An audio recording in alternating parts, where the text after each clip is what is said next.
কবিতার নাম লিচু চোর। লিখেছেন বিদ্রোহী কবি কাজী নজরুল ইসলাম।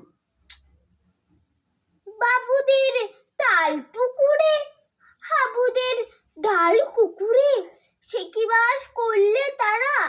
বলি থাম, একটু দাঁড়া। পুকুরের ওই গাছে না লিচুর এক গাছ আছে না?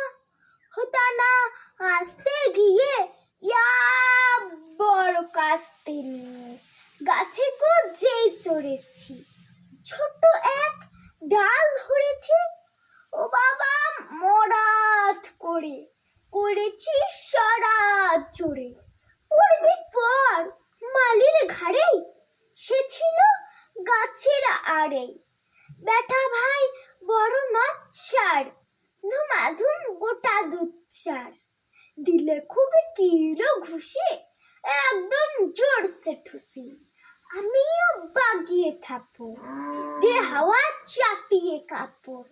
লাফিয়ে দিগনু দেওয়াল, দেখি এক পিঠরে শেয়াল। আরে ধ্যাৎ, শেয়াল কোথা, ভেলোটা দাঁড়িয়ে হোথা। এই যে আটকে ওঠা, কুকুরও জুড়লে ছোটা।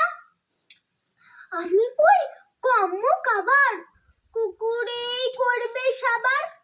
বাবা গো, মা গো বলে পাঁচিলের ফোকর গোলে ঢুকে গিয়ে বসদের ঘরে, যেন প্রাণ আসলো ধরে। যাব ফের কানমুলি ভাই, চুরিটি আর যদি যায়, তবে মোর নামই মিছা, কুকুরের চামড়া খিচা। ভাই যাই রে ভোলা,